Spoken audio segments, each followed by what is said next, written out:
საფრთხე, რომელსაც წყალქვეშა კანიონი ალიდან ნინოს ქანდაკებას და იქვე მდებარე დელფინარიუმის სადრენაჟო სისტემის კონსტრუქციას უქმნის. გეოლოგების რჩევაა, სანაპიროს აღნიშნული მონაკვეთი ზედმეტი მასისგან გათავისუფლდეს, ვინაიდან ზღვის მორიგმა შემოტევამ შესაძლოა ნაგებობებს საძირკველი გამოუთხაროს. გაითვალისწინებს თუ არა ქალაქის მერის სპეციალისტების რეკომენდაციას. ეს შეკითხვა გიორგი ერმაკოვს რუსუდან აბაშიძემ დაუსვა.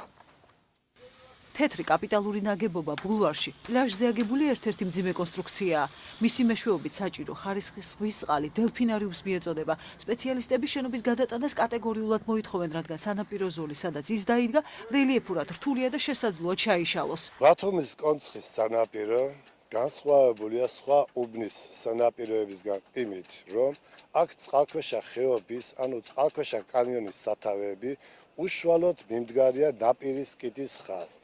და აქ დაგროვებული მასალა ხანდახან გრავიტაციული პროცესებით, ანუ მეწყრული პროცესებით ხდება მათი მოწყვეტა, გადაადგილება დიდ სიღრმეებში და შესაბამისად საფრთხეს უქმნის ნაპირს.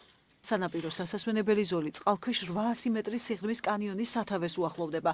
ამიტომ პლაჟი გეოლოგების რეკომენდაციით ზედმეტი მასისგან თავისუფალი უნდა იყოს, რადგან შტორმისა და მიწისქვეშა ბიძგების დროს შესაძლოა წყალქვეშა ხეობა ჩაიშალოს. სანაპიროს ამ მონაკვეთის თავისებურება 90-იან წლებში უკვე გამოვლინდა.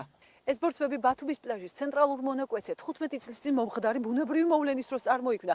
1999 წლის 14 იანვარს სრულიად მოულოდნელად 100 კვადრატული მეტრი მიწის ფართობი წყალქვეშა კანიონში ჩავარდა. წყლით დაფარული ტერიტორია წლებთან ერთად ბუნებრივმა ნატანმა შეავსო და შეიძლება ითქვას, ეს ტერიტორია ბათუმის სანაპიროს ყველაზე ახალგაზრდა პლაჟია.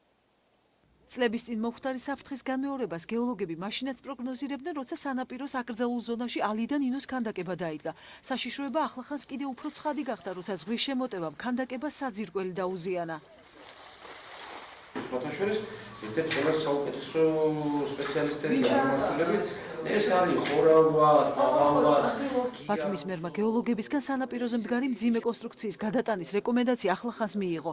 გიორგი ერმაკოვი ამბობს, რომ დაწყებულია იმ კომპანიებთან მოლაპარაკება, რომლებიც ორივე კონსტრუქციის უსაფრთხო ადგილას გადატანაზე იზრუნებენ. ალიდან ნინოს ნაწილში გეტყვით, რომ ზღვისპირა პარკმა შეუკვეთა საპროექტო სამუშაოები, ანუ ტენდერი გამოაცხადა, ტენდერი მოიგო აჭარსპეც პროექტმა, ესეთი ორგანიზაცია. აჭარსპეც პროექტი უკვე დაამზადებს შესაბამისად პროექტს. გვაქვს ესეთი მოსაზრება, რომ ჰიდრონაგებობასთან დაკავშირებით მივმართოთ თქვათ რომელიმე კომპანიას, ვინც უფრო ძირითადად ამ საქმიანობით იყო დაკავებული და ვინც თავის დროზე ააშენა ეს. ნიადაგის სიმძიმეს კანიონის ჩაშლა რომ არ გამოეწვია საბჭოთა პერიოდში, პლაჟის ამ მონაკვეთიდან ზედმეტი ნატანი გაჰქონდა და ამ მეთოდით სანაპიროს ჩაშლის საფრთხეს ხელოვნურად ამცირებდნენ. გეოლოგების ეს რეკომენდაცია ახლაც ძალაშია.